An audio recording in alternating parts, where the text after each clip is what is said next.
Welcome to the Cheating Wife Stories channel. Eve Thomas smiled to herself. At last, she had done it. After so many false starts, she was about to walk through the arrival's gate to where her soon-to-be lover would be waiting for her. It had been a long road to get here. She had met Peter, her would-be lover, when he started to frequent the same cafe for lunch about 3 months ago. Shelley, one of her friends, noticed him first and pointed out to Eve that she had an admirer. Eve turned to look and saw a very handsome man sitting a few tables away. He smiled at Eve, and she, taken by surprise, blushed and smiled with embarrassment before turning back to her friends. Over the next few weeks, he was there every lunchtime, always smiling. She felt flattered that this handsome stranger was so obviously attracted to her. Then one day, as she sat at her usual table, she noticed a vase of flowers on it. When she asked the waitress about them, she was handed a note. "My beautiful Eve, I have had to go away for a little while. I hope these flowers will remind you of me. All my love, Peter." Eve was not sure what to make of it. She had never encouraged or even spoken to Peter, but she was flattered and had returned his smiles whenever their eyes met. Eve had been happily married for the last 10 years. She had 2 lovely children, Sam, who was 5, and Toby, who was 7. She adored her loving husband, David, and had no intention of spoiling her marriage by having a liaison with anyone. However, she enjoyed being flattered by this man's attentions. Quite a few of her friends in the office had had affairs and one-night flings, but none of their boyfriends that she had seen had been anything like as handsome as Peter. Eve was gathering a lot of kudos from her colleagues for his attention. Every day for the next week, as Eve's little group sat down to lunch, the waitress would bring another vase of flowers to the table, along with a note. There would only be a few lines, saying things like, "I am missing seeing your beautiful eyes every day," or "Lunchtimes are not the same without you." Eve would smile at her friends and put the notes in her bag without letting them know the contents. All her colleagues were convinced that she was having an affair with Peter, but Eve kept her own counsel. She was enjoying her notoriety. Then, one Monday morning, a large bouquet of flowers arrived at Eve's desk with a note that simply said, "Romanos, 12:30 p.m. Love, Peter." All the girls were saying that Romanos was the classiest and most expensive restaurant in the area. None of them had ever been there. They remarked on how lucky Eve was that Peter was taking her to lunch there and not to the cafe with them. Eve was of 2 minds about what to do now. She had never intended to get involved with Peter, but he had only invited her to lunch, and Eve could see no harm in that. It was an innocent lunch after all. So she decided she would go. Eve had never been to such an impressive restaurant in her life. The maitre d' escorted her to their table, where Peter was already waiting. Peter stood up, kissed the back of her hand, and said, "Thank you for joining me, Eve. I know you only have an hour for lunch, so I have taken the liberty of ordering for you to save time." Eve told him that the girls had said they would cover for her if she were back late. Eve found Peter to be a very charming person. They talked all through lunch, and Peter informed her that he had been in the States all last week, enthralling her with stories of the places he visited for work. She didn't notice that he never actually said where he worked or for whom. All too soon, the lunch was over, and Peter said it was time for her to go back to her office before she got into trouble. He asked if she would please have lunch with him again the next day. Eve said she wasn't too sure, but Peter mentioned another good restaurant she had never been to and said that there were no strings attached. He just didn't like eating alone and enjoyed having a beautiful lady to talk to. Eve was flattered yet again and thought to herself that Peter had not made a pass at her. If he continued to act the gentleman, what could be the harm in enjoying her lunch hours with him? So, from there, it developed. For the next few weeks, Peter would take her to lunch 2 or 3 times a week at the most expensive restaurants in town. Peter never made a direct pass at her, but Eve, without realizing it, was slowly falling under his spell. Then one day, Peter asked her if she would like to go to a concert, as he had been given some tickets but had no one to go with. Eve thought she would enjoy the concert, so she agreed to go. Eve's journey down the road to cheating on her husband truly began when she told her first lie. She claimed she was going to a concert with a friend from work. Her husband raised no objection, saying that classical music wasn't his thing. He even offered to drive them there. But Eve said they were going straight from work after having a meal at a cafe. Her friend's husband would drop her off at home afterward, saving them the cost of a babysitter if her husband stayed with the children. Eve and Peter went for a meal before the concert. Eve drank perhaps a little too much wine and had more to drink during the intermission. By the time they left the theater, she was quite relaxed. The next thing she knew, they were sitting in Peter's car, kissing passionately. Peter's hand found its way inside her dress, and Eve was getting carried away. Just as she started to think she wanted Peter to take her, her cell phone rang. Eve pulled it out of her purse and saw that it was her home number. She heard her mother's voice on the other end. "We didn't call you earlier because David told me to let you enjoy the concert," her mother said. "But I waited until I was sure it was finished. Your father and I are at your house looking after the baby. Toby fell off his bike, and David has taken him to the hospital. We thought you would want to know. David just called to say Toby is fine, and they'll be home shortly." Eve panicked as she told Peter what had happened. He dropped her off at a discreet distance from her house to ensure no one would see her getting out of his car. David arrived home shortly afterward and carried a sleeping Toby up to his bedroom. When he came down again, he told them that Toby only had a few abrasions, nothing serious. But things had taken a long time because some people in the ER had been involved in a fight. Apparently, a man had caught his wife messing around with another guy, and the two men got into a brawl.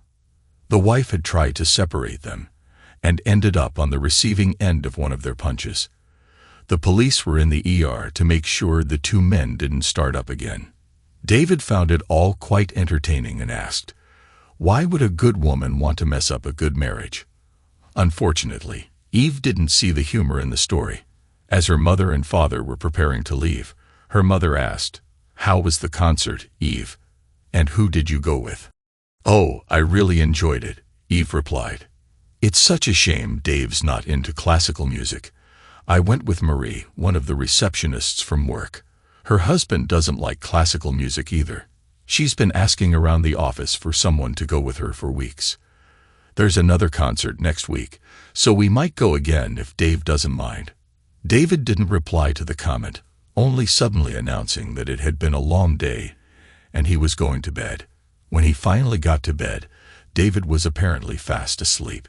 Eve was feeling very aroused, but no matter how much she tried, she couldn't get David interested.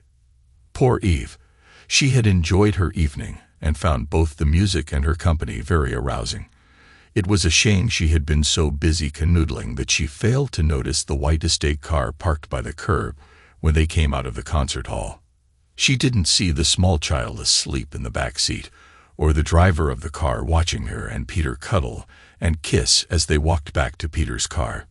Peter and Eve had been so engrossed in each other that they didn't notice the car following them slowly down the street and stopping behind them when they got into Peter's car and started making out. They weren't aware of the driver making a call on his cell phone that would shortly lead to Eve's phone ringing. To Eve, everything seemed perfect. She had a nice weekend and saw her husband off to golf on Saturday morning. She was a little surprised that he didn't kiss her goodbye.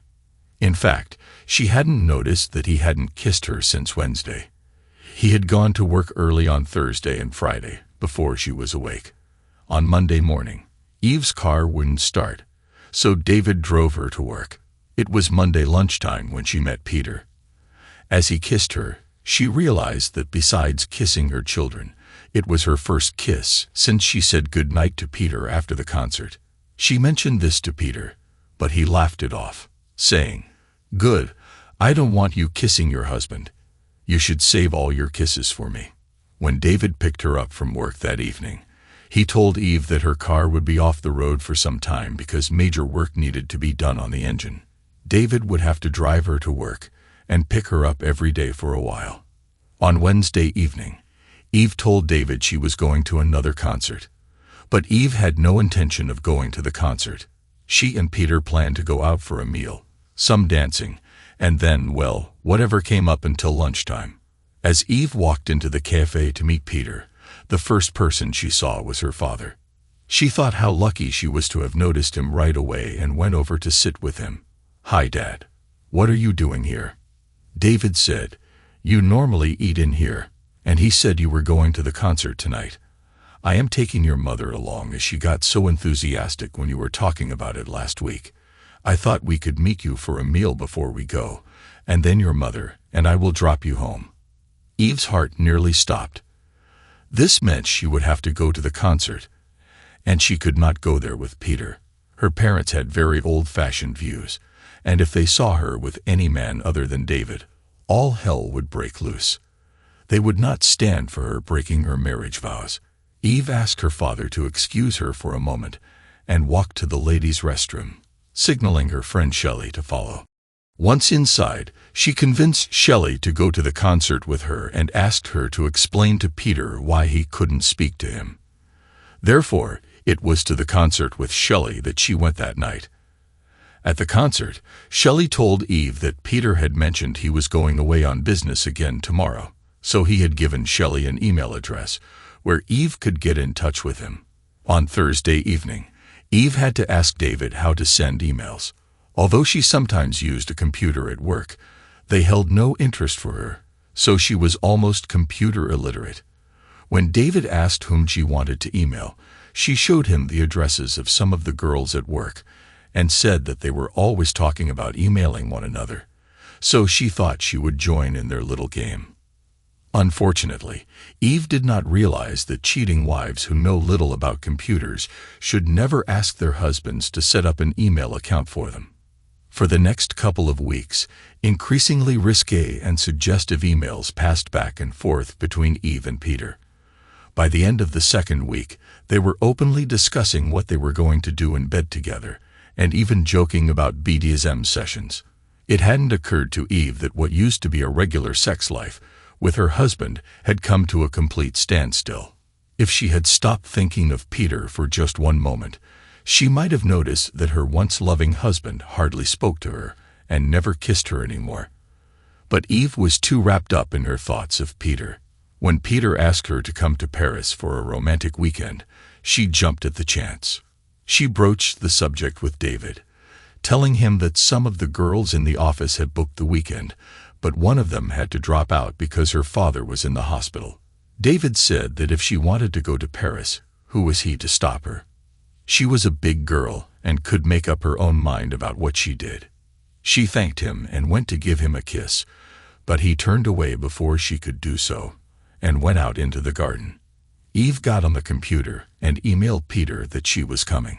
She asked him all kinds of questions. Where were they going to stay? Where would they go? Besides bed, that is. Peter sent her a detailed itinerary of what they were going to do both in and out of the bedroom. On Friday afternoon, David and the children had driven her to the station to catch the train to Gatwick Airport. David inquired where the other girls were. Eve told him they all lived in Brighton, so she would meet them at the airport. As her train began to move away, David called out something that she didn't catch the end of. She thought he said, "It's not too late," but she lost the rest of it. Eve tried to call David on her cell phone, but it went straight to voicemail. He must have had it turned off. Then she was walking through the arrivals gate, and standing there was Peter. Eve threw her arms around him and said, "At last, we are together." They kissed and walked outside to catch a taxi. On the way to the hotel, Peter again outlined their agenda. First, a couple of hours in a luxury suite, then a cafe, followed by the valet. Eve's head was spinning. When they got to the hotel, Peter went to the desk to check in. Eve was standing nearby, looking around at the plush interior, when suddenly she was aware that a man standing beside her was talking to her. "Madam, I am Thomas," he repeated. "Yes, I have a package for you. Will you sign here, please?" Eve took the offered pen and began to sign, noticing that clipped to his board was a photograph of her.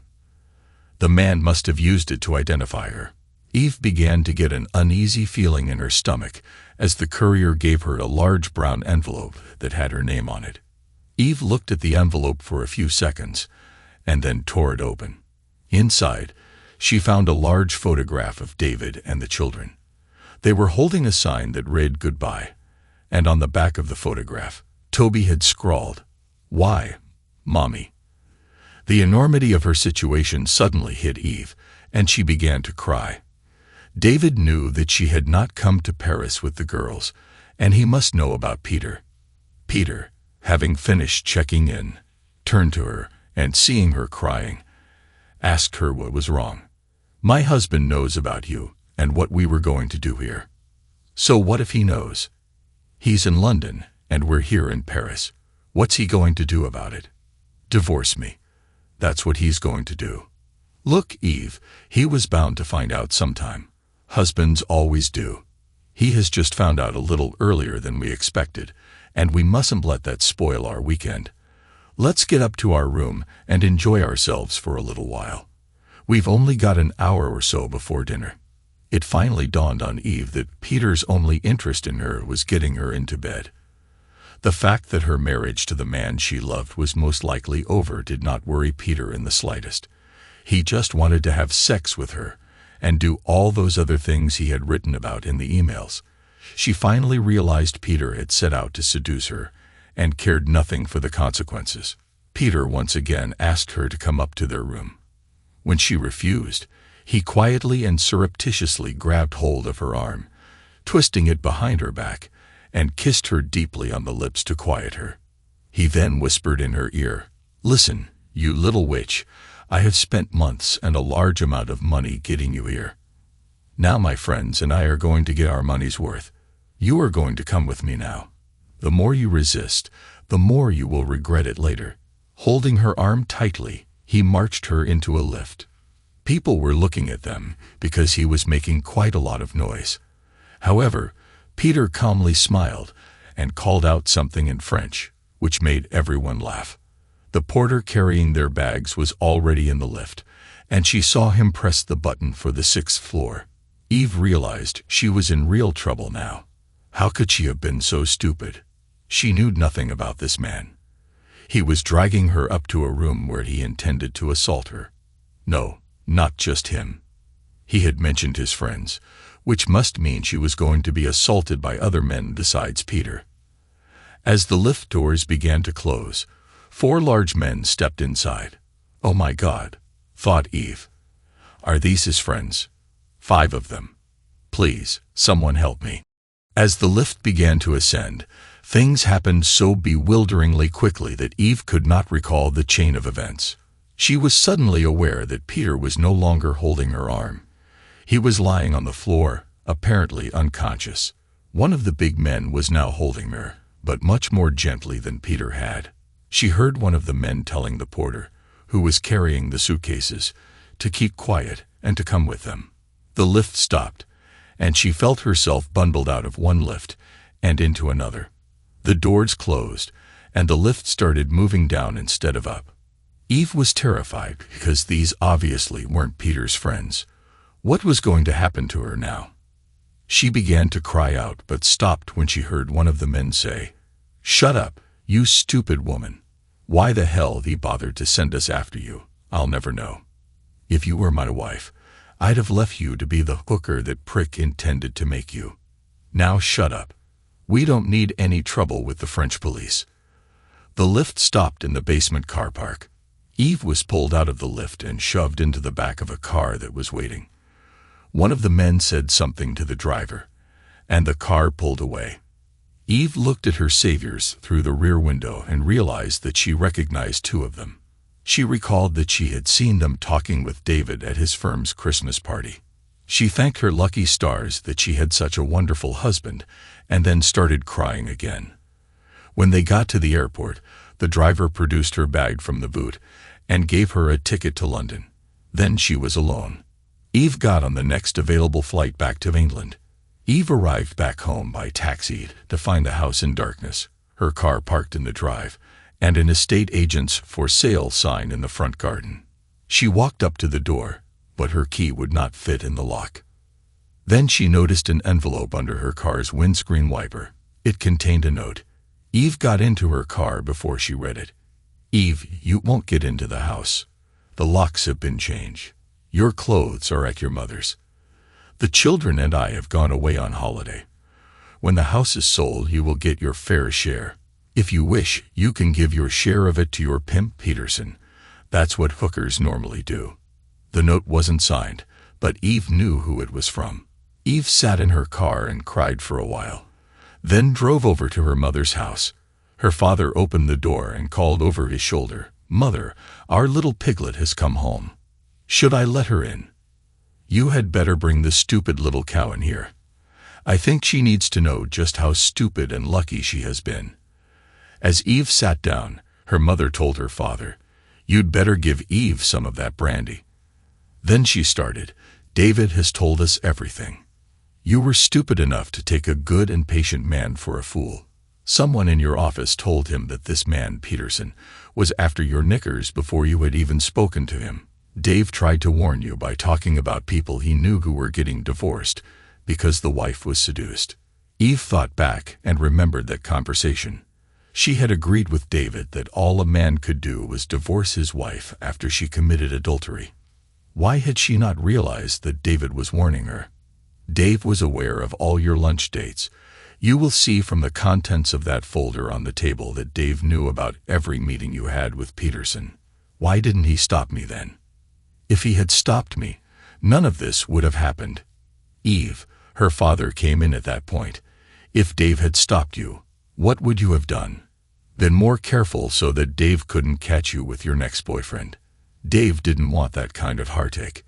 He was convinced you would see the error of your ways and come back to him before it was too late. Dave watched you and Peterson come out of that first concert. He called your father and got me to call you on the pretense that he was short of credit on his phone. He knew that you would come home straight away when you heard Toby had been hurt that same evening. Dave sat there and talked about the fight over the adulterous wife at the hospital, and you still didn't catch on. But your father did, and that's why he took me to the concert the next Wednesday. Dad, if you knew, why didn't you stop me? I wasn't sure what was going on. However, I knew David was upset about something. If you'd noticed the look he gave you when you said you were going to another concert, you would have turned to stone. When I saw you come into the cafe at lunchtime, I knew what you were up to. And I saw how you looked at that man, Peterson, so I knew who he was. Why do you keep calling him Peterson? His name is Peter Watts. I think you'd better take a good look through that folder, girl. Dave left it for you. He thought you might like to know just whom you were sharing your bed with." Eve picked up the folder, opened it, and pulled out a sheaf of 4 papers. The top sheet was a photocopy of a police mug shot labeled Peter Watts. Below the picture, someone had written, "History, drug smuggling, pimp, mule runner, possibly involved in 2 suspicious deaths in Sweden and 1 in Germany. Wanted for questioning about the disappearances of several women associated with him by the Met. Interpol can find no trace of them. It's believed he could be involved in a high-priced prostitution ring running out of Paris. A woman acting as a mule died in the U.S., and the FBI has linked Watts with her. There are outstanding arrest warrants issued by the FBI, as well as Germany, Holland, and France.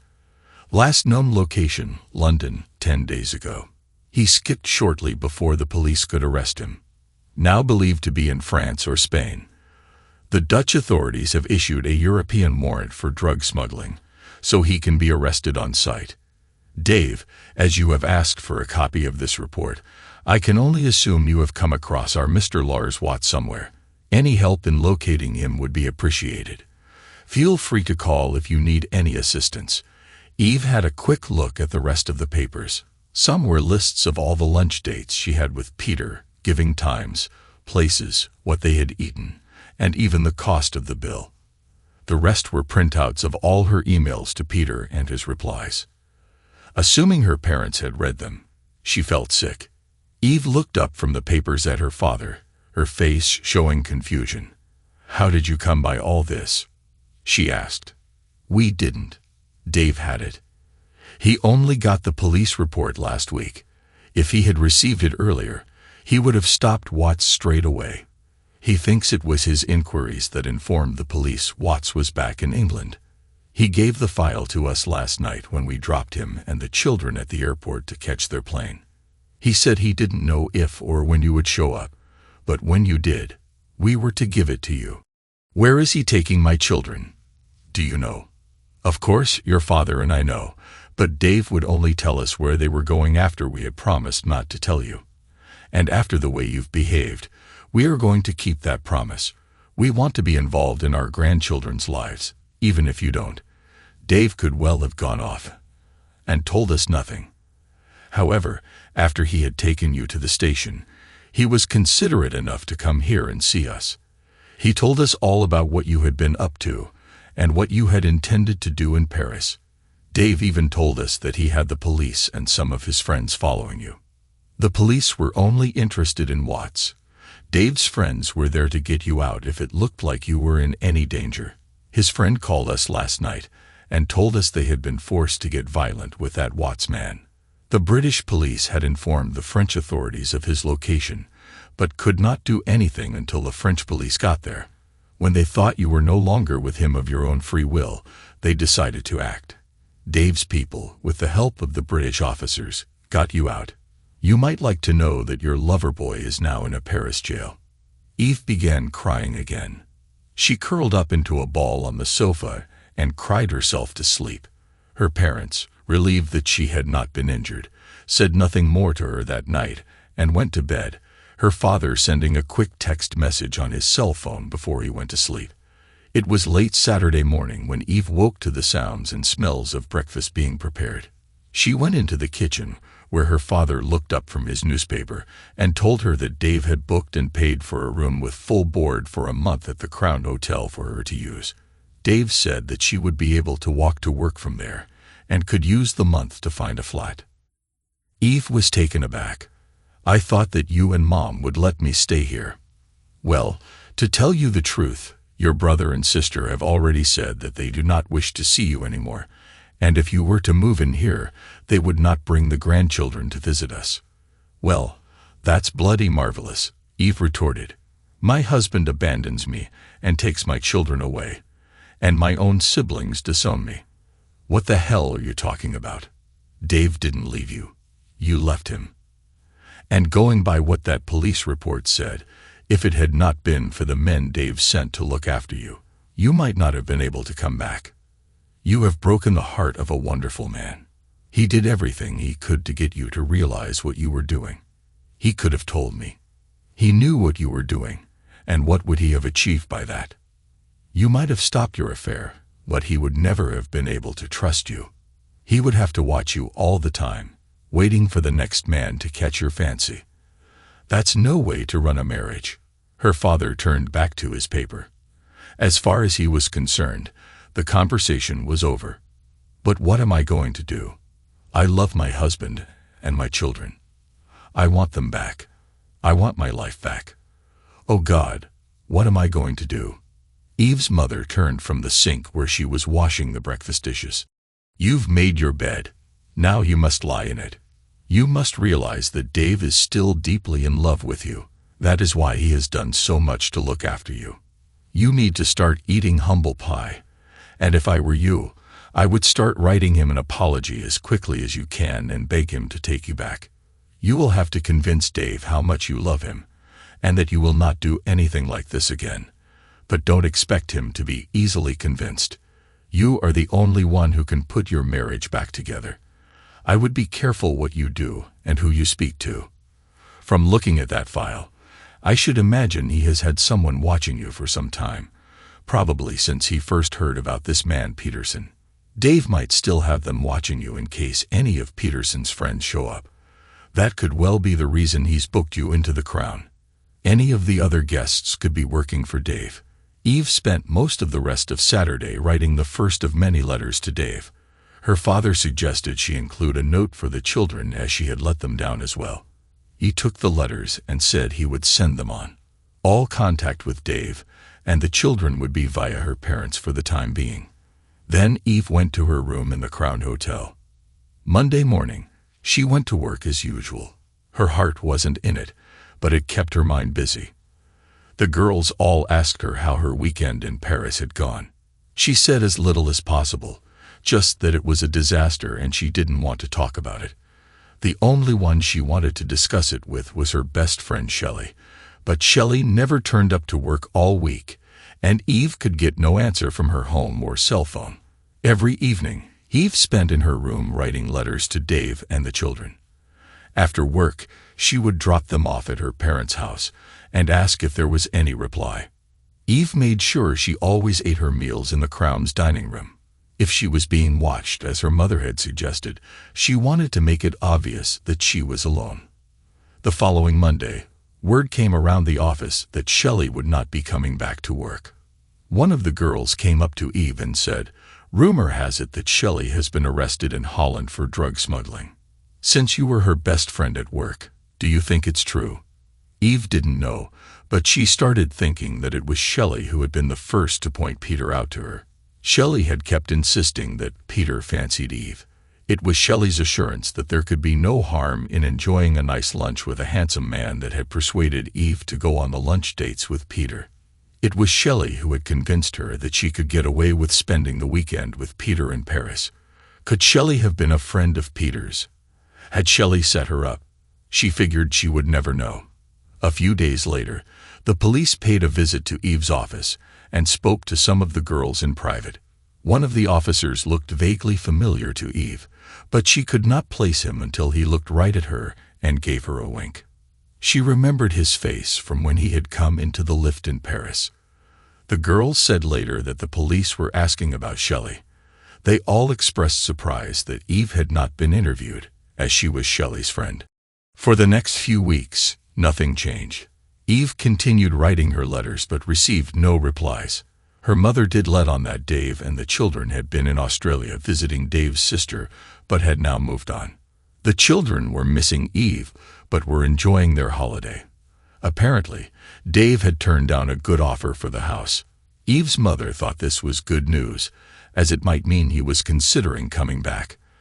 As the end of her month at the Crown Hotel drew near, Eve talked with the manager and negotiated a deal to stay on, albeit in a smaller room. She hoped this would send a message to Dave that she was not making any permanent arrangements because she wanted them to get back together. As she struggled with her belongings along the corridor to her new room, Eve heard a man behind her offer to help. Without looking, she said, "I can manage, thank you." "That isn't what you said in Paris." Eve turned and saw the big police officer standing there, smiling. She accepted his offer, and between them, they carried all of her gear to her new room. He introduced himself as Roger, and then proceeded to ask her many questions about Peterson and Shelley, taking a special interest in Shelley's friends at the office and asking if he had ever met any of Shelley's friends other than those at the office. She could be of little help because Eve had only worked at the office a few months. Roger thanked her for her help, but finished by saying, "Eve, you had a lucky escape, which is more than Shelley had." Roger then produced some official-looking forms from his pocket and asked Eve to sign them. As she did so, Eve asked, "What am I signing here?" "The Official Secrets Act. It's a waiver for any injury you might receive while helping us track down and arrest one Lars Peterson. You will note that they are dated 3 months ago. The official story will be that you were working for us as bait for Peterson and Shelley. We put you in the office hoping they would approach you to smuggle drugs for them. All your actions were part of our plan to catch Peterson. When Peterson skipped the country, you convinced him to meet you in Paris, allowing us to put the French on him. It's a good story and should keep the powers that be off yours and Dave's backs. I'm getting lost here. When you say us, you're talking about the police, aren't you? And why would Dave's actions come into it? He was just trying to get me away from Peter. Well, this is where I'm going to get a little vague. But now you've signed the OSA, I can tell you I'm a kind of policeman, although I don't work for any department you've ever heard of.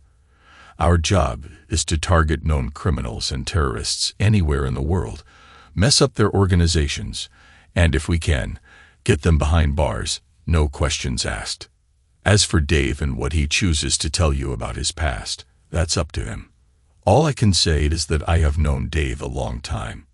You will have to speak to Dave if you want to know more. You're lucky to have had Dave as a husband." Roger stood up to leave, and Eve said she wasn't so sure she was lucky, as she had lost the man she loved. Roger smiled at her. "I've known Dave a long time. If you love him as much as he loves you, you'll win him back." Eve started to cry. "How can I persuade him to take me back if he won't even talk to me? I'm not even told where he is. The only contact I have is sending letters via my parents." Roger looked thoughtful for a minute and then said, "I will get castrated for telling you this, so don't tell anyone, not even a bloody priest. There is an old lady staying here, Mrs. Grant. Do you know her?" Eve said she had seen her around. "Well, without making it too obvious, I would suggest you try to befriend her. If you get the chance, tell her your story. Convince her, and I think you'll be surprised at what happens. For God's sake, don't make it too obvious. She has seen me come up here and will guess I've come to see you. Is she Dave's spy? Was it her that was tailing me with Peter? No chance. She doesn't follow people. Emily just lives here now. She's retired but used to work with Dave years ago. I should imagine Dave got you a room here, knowing she would look out for his best interests. I wouldn't mind betting she's in regular contact with him. You need to get her on your side. Now I've said enough. Remember, you didn't hear any of this from me. If she thinks you're trying to get to Dave through her, you'll blow your chances. Oh, one more thing. A little less makeup around the eyes.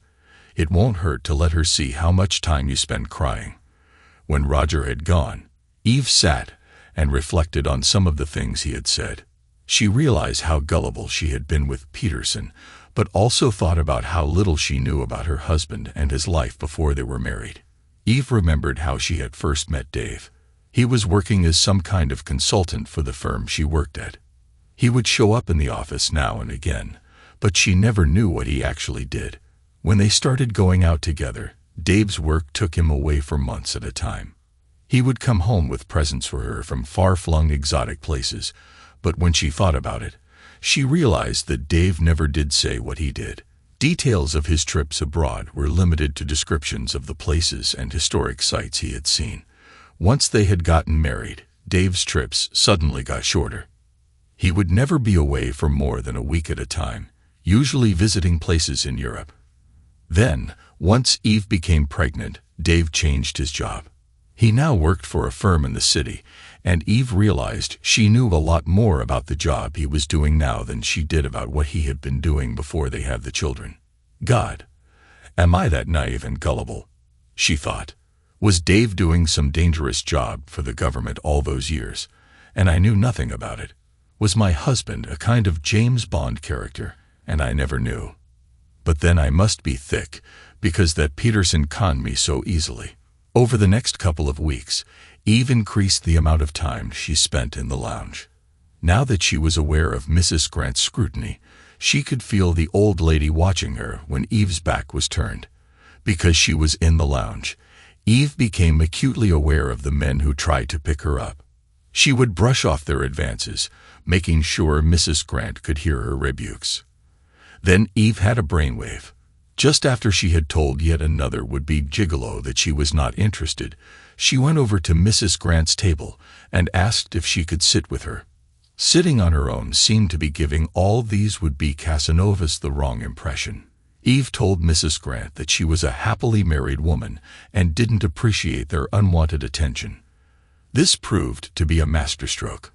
Mrs. Grant welcomed Eve to sit with her, saying she had noticed the problems Eve had been having and was aware it was causing her some distress. After that night, Eve joined Mrs. Grant, Emily, as she insisted Eve called her, for all their meals and every evening in the lounge. Emily spent most of her time knitting and reminded Eve of Miss Marple from the Agatha Christie novels.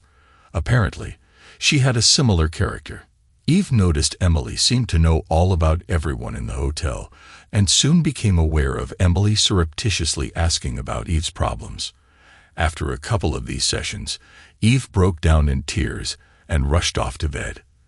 The following morning, Emily apologized for upsetting her. However, Eve said she needed someone to talk to, and later that day, Eve told Emily the story. Well, as much as she dared. She did not think it prudent to mention Roger. Eve told Emily how much she missed her husband and the children, how she couldn't understand what had possessed her to get involved with Peter in the first place. She had been perfectly content living with her loving husband and children. Peter's seduction had been so subtle that she hadn't even realized what he was doing. Peter had moved very slowly, so slowly that every step towards cheating on Dave had been so small that Eve hadn't realized she had taken it. If she had really thought about what she was doing for just one moment, it would never have happened. Over the following few weeks, Eve and Emily discussed Eve's problems most evenings. Eve thought Emily was quietly giving her the third degree. Emily took her through things time and again, and Eve realized Emily was looking for inconsistencies in what she said. Emily appeared to be looking into Eve's soul. It was during one of these little chats that Eve suddenly noticed Emily's eyes light up. Eve turned to look at what Emily had seen and saw Roger standing at the bar. He brought himself a drink and walked over to them with a big smile on his face. Looking at Emily, he said, "How's things going, Mom? Did you know she always insisted that we all called her Mom in the old days?" The comment was made to Eve, but he kept looking at Emily. "I just got the news that an old friend of ours is arriving at Heathrow in the morning. I was wondering who I could take along to help me look after his kids while our friend sorts a few things out with his wife. Now, who could be better than our Emily? Oh, by the way, you better bring your new friend along as well. I think we're definitely going to need her." Thanks to everyone who took the time to listen to today's stories. If you enjoyed it, please consider liking and subscribing if you haven't already. Feel free to share your thoughts on the events in the comments below. Take care.